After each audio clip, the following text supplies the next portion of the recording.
Well, Chair of the Defence Select Committee, Tobias Ellwood, is with us now. Mr. Ellwood, thank you for joining us on the programme. We've heard from President Zelensky. He feels that the West is not doing enough. And we've heard from the mayor of Kiev, who says if you continue to do business with Russia, then you have blood on your hands. What more should we be doing? Yeah, we've got to do more. We are doing the right things. We're punishing Russia by increasing international sanctions. We're collecting war crimes evidence. We're providing some weapon systems and ammunition.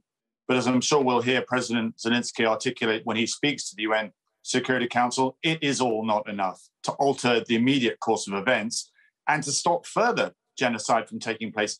These images from Bucha that you've just shown are the most barbaric yet, but we still leave the Ukrainians to do all the heavy lifting. We condemn this slaughter from afar, and we have a little bit of blame there for when we choose to limit our exposure for fear of potential escalation. We give Putin the green light to exploit our timidity with ever-increasing breaches of the Geneva Conventions as the war crimes clock up. And I make it really clear, the key port of Odessa is now next under threat. This was home to over 1 million prior to the war.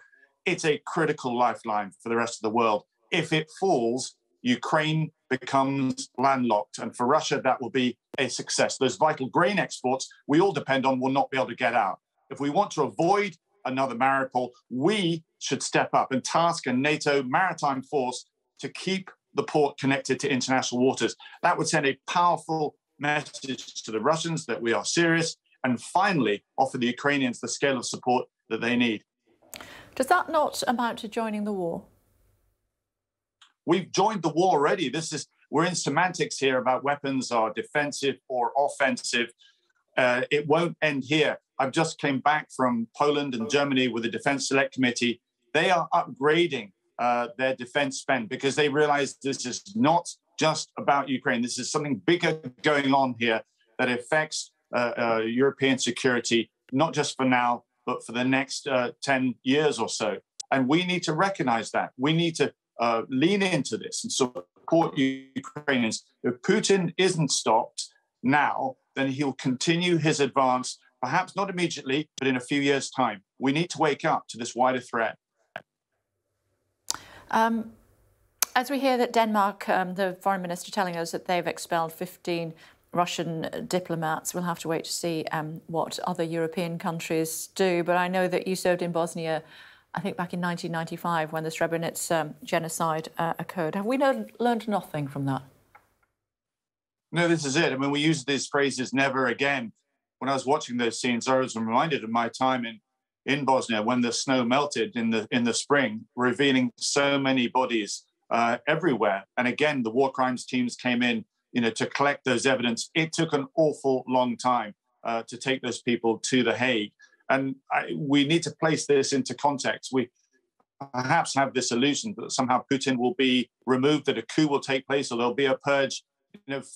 From my visit to East Europe, this isn't going to happen anytime soon.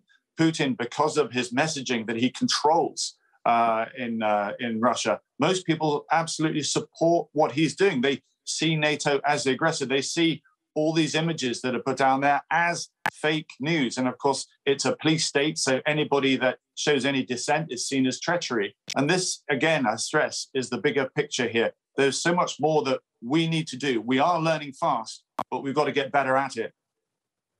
Srebrenica, I think, was ruled as genocide in 2004 by the International Criminal Court Tribunal. How much faith do you have in President Putin facing justice? I really, at this moment, I don't. I would be amazed if we ever see him in court anytime soon, perhaps eventually one day. But there is a bigger picture at play here. The support that he's receiving from China is simply immense. He'll be able to distance himself from what's happening on the ground.